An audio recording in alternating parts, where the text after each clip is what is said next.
Today I think I want to start with one angry gamer, because boy, does he get triggered over the dumbest stuff.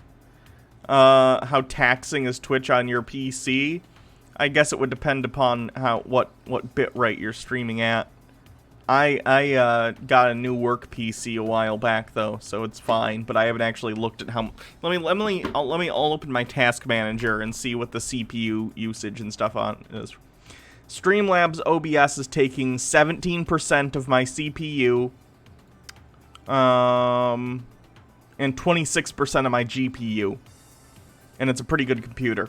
So it just depends. But bear in mind, I also have all these graphics are moving and they're separate elements, and that has to stream out to you guys. I also have the chat and these dynamic elements going. So it's possible if you stripped it all the way back and just had a very simple stream, it's entirely possible it would use less of your computer's memory and stuff. But I'm also not playing a game at the same time. I'm just streaming Google Chrome.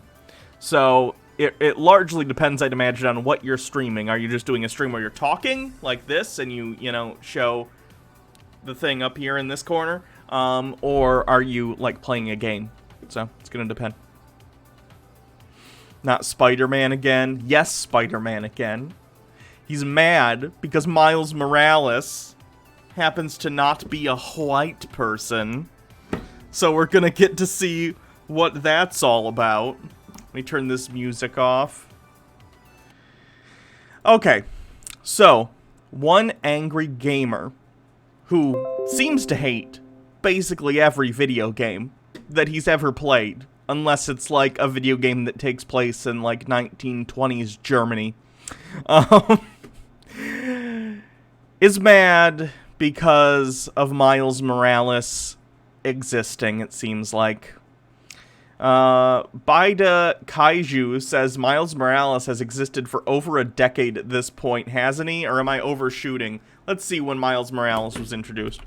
Miles Morales first appearance. 2011, so 9 years. Miles Morales is not a new character. I mean, relative to Peter Parker, he is, but, he's been a mainstay of the Marvel Universe since he debuted almost a decade ago. So, Chuds need to get over this shit. He's also an interesting character. I like Miles Morales a lot. I like a lot of the Spider people. I think Ghost Spider, who used to be go by Spider-Gwen, is cool too. But I don't know. It just seems like a weird thing to get mad about. Captain Rachel says, I'm gonna bet he's going to say DLC Miles is fine, but why cram him in as the main character? Maybe. Let's take a look and find out what he's mad about. Back in June, Sony and Insomniac Games had two differing opinions regarding what the race-swapped Spider-Man game was going to be. Oh no. Okay, for one thing, it's not race-swapped. It's starring Miles Morales. It's not like they said, here's Peter Parker, he's a black guy now. And even if they did, who the fuck cares? I don't really care. Miles Morales is his own character, who was already established, by the way, in the previous game, not to mention the almost decades-long mainstay in the Marvel Comics. And the hit film, Spider-Man Into the Spider-Verse, which is probably the best Spider-Man movie ever made, which starred Miles. So kind of a really, really fucked up way to describe this character, and it comes off as intentionally trying to downplay the importance of Miles Morales in modern Spider-Man, just because you don't like him, because of the color of his skin. It's very silly. And silly is a nice word I could use to describe it. According to Sony's head of European business, it was going to be an expansion tacked on top of an overhauled Spider-Man that would take advantage of the extra processing power the PlayStation 5 has to offer. WCCF Tech quoted Simon Rudder, who stated, "There's a substantial Miles Morales component, which is the expansion element, but also within the game as well. There's been major enhancements to the game and the game's engine, obviously deploying some of the major PlayStation 5 technology and features." Insomniac and Jason Schreier, on the other other hand, insisted the game was a standalone expansion. That assertions made by Sony were patently false and that Sony were merely falsely conveying the scope of the project and development. Insomniac Games tweets, Marvel's Spider-Man Miles Morales is the next adventure in the Marvel Spider-Man universe. We will reveal more about this standalone game at a future date. Jason Schreier, who is a renowned gaming journalist, I think he now works for, like, Business Insider or something like that, but he's done really great op-eds in the past. News. Spider-Man Miles Morales is not an expansion or enhancement or remaster despite a Sony executive's comment this morning, a source tells Bloomberg News. Nor is it Spider-Man 2. It's a brand new standalone game similar in scope to Uncharted Lost Legacy, which was sort of like a spin-off, shorter but still full game experience from the Uncharted series. Jason Schreier continues, I've seen some weird theories floating around, so just to clear something up, Miles Morales was always a smaller scale standalone game. Sony probably should have said that last night, but the main cause for confusion here is a Sony exec's erroneous comments. So to me it sounds like a Sony executive probably wasn't exactly clear themselves, because I would expect them to understand their own first-party titles. It's possible that they had some sort of misunderstanding around it, misspoke, something along those lines, and Insomniac, the developers of the game, have explained and clarified further, and they would know. They're the ones developing the game. Yeah, like Far Cry New Dawn or Primal. It basically takes the same map. Thank you to Butterfly Pimp 7 for following. Yeah, it basically takes the same map from the original, changes some stuff, a little bit like Arkham Origins 2, which took the Arkham City map and expanded it a little bit, but it was using the same assets and the same engine and everything, although with improvements, and building a game out of that, and that's fine. That's a reasonable thing to do. I'm playing, for instance, on the Switch right now, the Borderlands games. The Handsome Jack collection came out, and it has both Borderlands 2 and Borderlands the pre-sequel. The Borderlands the pre-sequel uses the same game engine, some of the same assets, a lot of the same guns and stuff, but it builds on top of that, and they were able to produce a cheaper spin-off game due to that. And it's still fun. They're a great thing to do. It's an economical way to go about making games. Why throw away the game engine and the map you've already made if you can change it enough and add gameplay features and do enough with it that you can create an entirely new thing out of it? It's a cool way to develop extra games with fewer costs. Devious Chilster with 50 bits. Wait, is this ferret burglar mad that Miles Morales is getting his own game and isn't relegated to just a fucking expansion? I think so. I'm guessing. Let's see what the final paragraphs say. At the time, it was noted that it would extraordinarily unlikely that Sony wouldn't be aware of what they were paying for and showing off, that it was equally unlikely Simon Rudder, who made the statement above supervises the European region, would be misinformed about the nature of what was in production. Honestly, considering he was, like, a European head, it wouldn't surprise me if he didn't know. He's not necessarily in the know. He's not a head of the Japanese studio, or the Japanese division of Sony, nor is he the head of the American division. So he might not be as in the know about every single title as everyone else is. Is that unfortunate? Should he know that as part of his job? Probably, but people make mistakes. It's fine. Without further evidence, it was indeterminable which side of the argument was telling the truth. What? Insomniac clarified. They're the ones making the game. What are you talking about? Insomniac is the developer. If they clarify, that's the answer. Now we have that additional evidence, and Sony was correct on the scope of the project. According to the latest issue of Game Informer, Spider-Man Miles Morales is shipping with a remastered version of the original Marvel Spider-Man, which is fine, but that doesn't make Spider-Man Miles Morales not its own game, right? You can do both, like the Handsome Jack collection, for instance, includes Borderlands the pre-sequel, which is sort of the spin-off game that used a lot of the same assets, and it comes with Borderlands 2. That doesn't make Borderlands the pre-sequel not its own game. It seems like this guy's just, like, upset, legitimately, that Miles Morales is getting his own spin-off game. Very strange. Game Informer admits many are calling it an expansion, but claims they imagine it to be similar to Uncharted Lost Legacy because of its length. There is no clarification or attempts to define what the expansion is, but because Sony has confirmed it is an expansion, they can no longer claim it isn't. It's a new game. They literally say it's similar to Uncharted The Lost Legacy here, and they're referencing this person's tweet, Jason Schreier, who's one of the most respected investigative journalists in gaming journalism. You're really trying to spin this as Spider-Man Miles Morales. It's not its own game. Miles Morales can't have his own game. He's not white. Grow up, dude. Like, aren't you just excited that there's another cool Spider-Man game coming out? The Spider-Man game, they've shown the box. Yeah, there's a box art for it. It's going to be in its own box. It has its own SKU. It's not just some random expansion. It's not DLC. What are you talking about? The Spider-Man game from whenever it was, 2019, is fantastic. I love that game. I still play it sometimes. It's a lot of fun. The combat's very satisfying. And I'm excited to see what they add in terms of Miles, because Miles has different abilities than Peter. If you don't know, Miles Morales has many of the main powers of Spider-Man. He has access to web shooters that Peter does, so he can also shoot webs. But, you know, he can wall crawl, he has agility, he has spider sense, but he also has this sort of venom attack that, like, he can touch people and do, like, a stinger thing on them. He can also turn invisible. You probably saw this in Spider-Man Into the Spider-Verse. If you haven't, please check it out. It's a great movie. Yeah, I think it'll be an interesting little excursion. Honestly, what was Insomniac and Schreier thinking? Insomniac is making the game. If they say that's what it is, because they're making it. Jesus.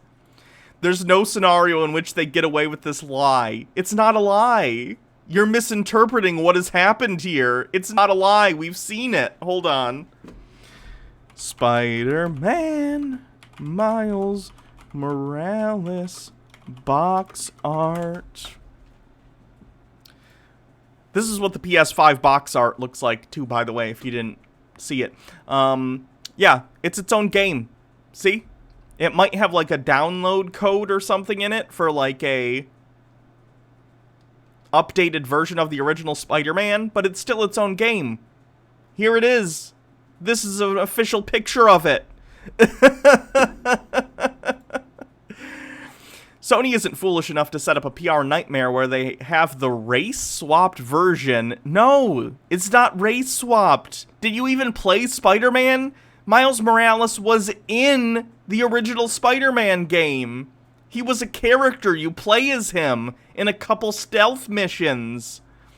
Competing with the original, only to have the original vastly outsell the standalone expansion. Eventually, this was going to get announced, as it truly was.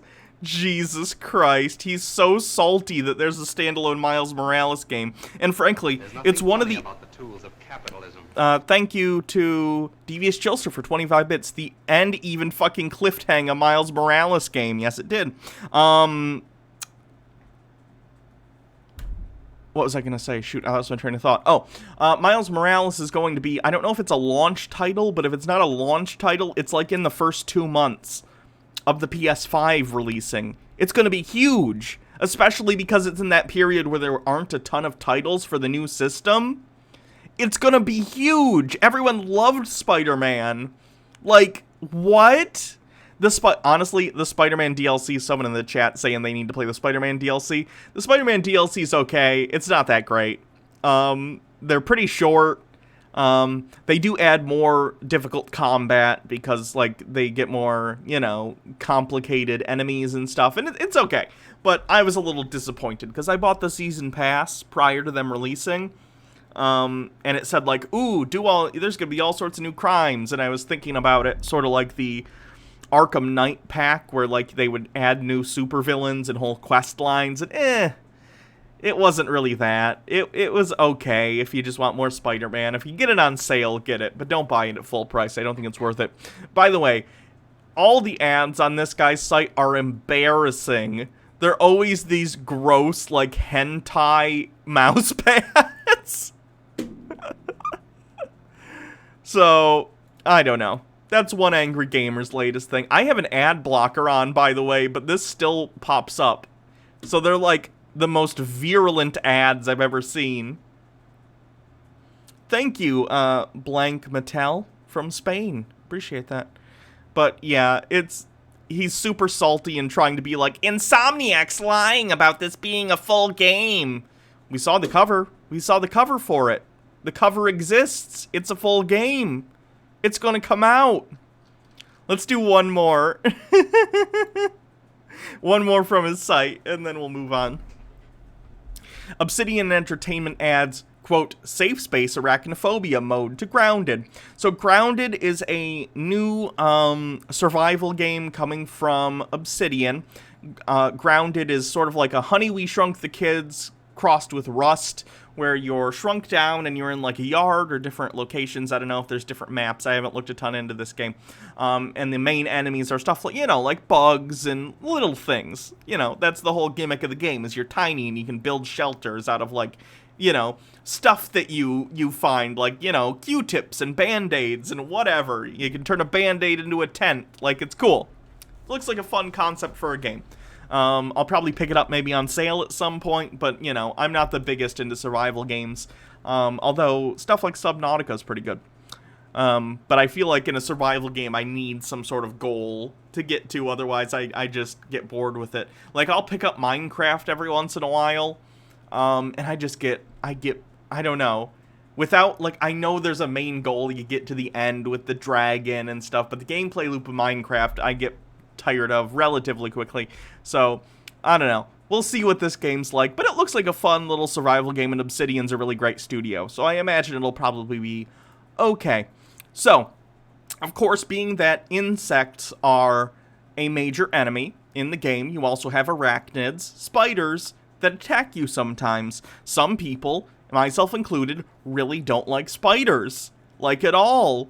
My fear of spiders is not enough that I would need to use this mode where they remove the spiders and replace them with other insects, but I can understand that someone with, like, just a visceral reaction to creepy crawly spiders might want a game mode in which they don't have to deal with spiders. I know, for instance, Skyrim has giant spiders as enemies, frostbite spiders.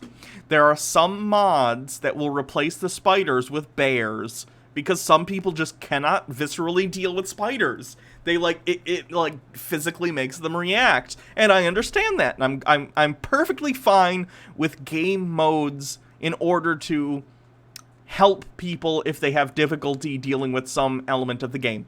It doesn't affect me. If I don't want to use that mode, I don't have to. So why care about it? So let's read why they believe that this is a safe space and why that's bad.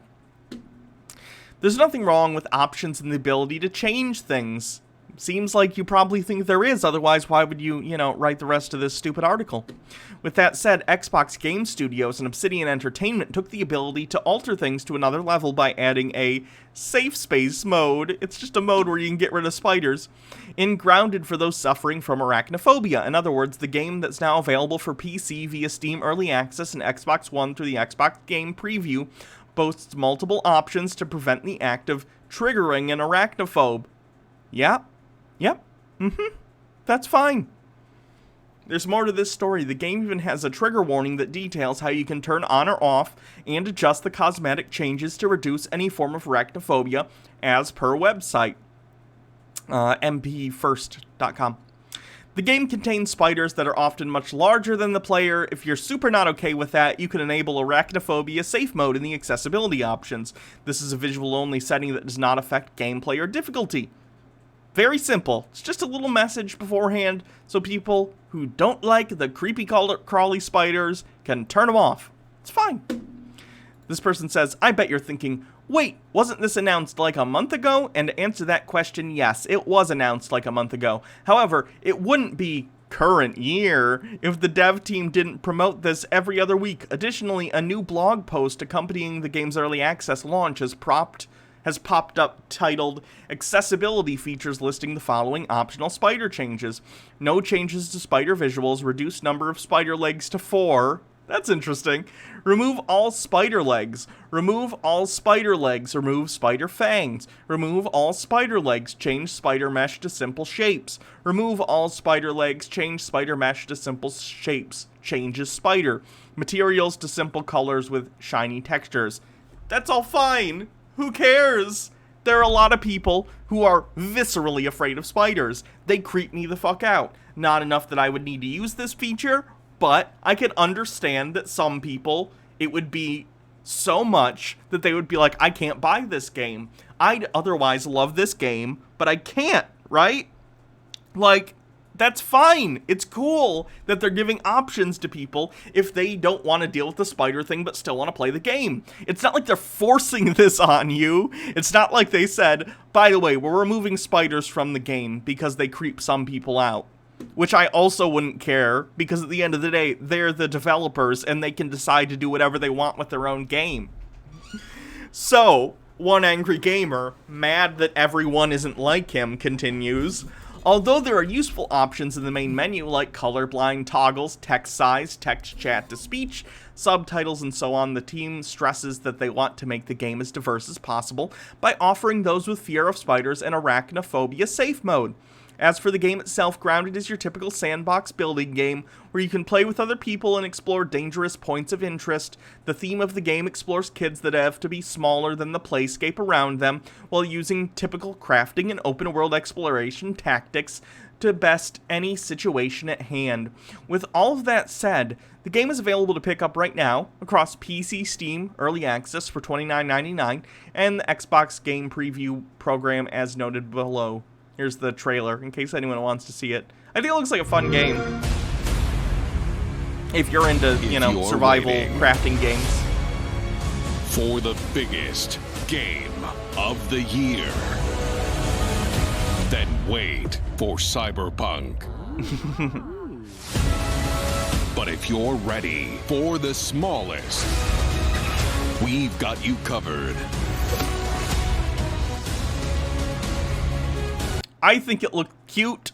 I like the idea of like a Honey, We Shrunk the Kids type game, because I loved that movie as a kid, that whole series, actually, because there were sequels to that, if anyone doesn't know. But, whatever. Cotton Candy 903 with a bit says, I have terrible arachnophobia, and realistic spiders in media cause me panic. I used to hide during the Shelob fight in Lord of the Rings in the Aragog part of Harry Potter and the Chamber of Secrets. Yeah, right? And it's cool that even if you want to play this game, you might not, but other people might who have similar arachnophobia issues have the option to turn the spiders off. From Obsidian Entertainment, the makers of games that are nothing like this one.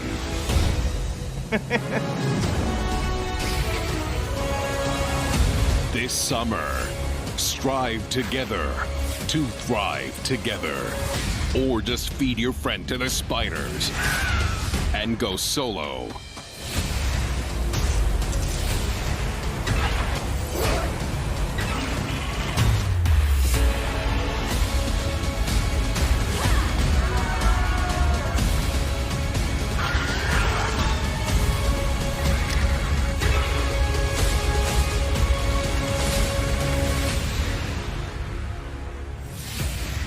Like, I think that looks cool. If it ever goes on sale for Steam, I'll probably pick it up. I think it looks like a fun game. I probably wouldn't play it a ton, but, play it for a couple weeks, build some bases, have some fun.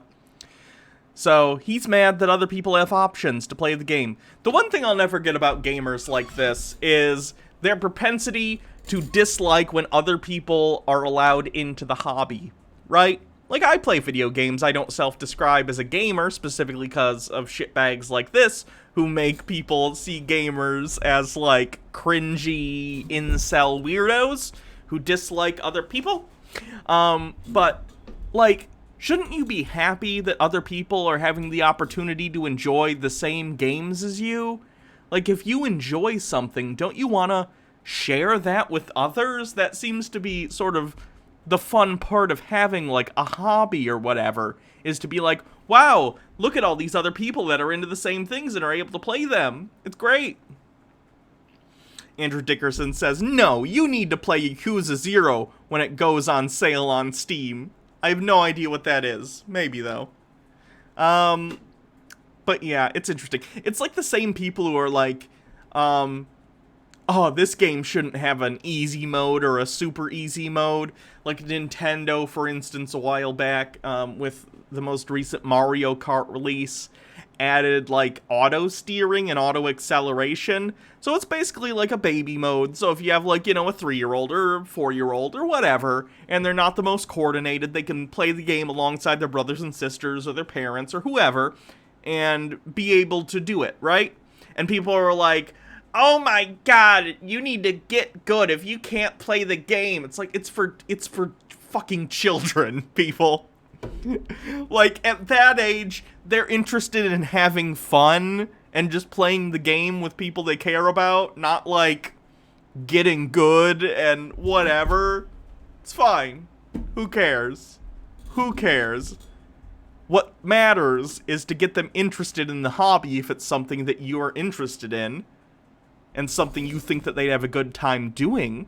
And then as they get older, they'll develop, you know, the ability to get better at these games, and they can take the training wheels off. It would legit be like putting a kid on a bicycle.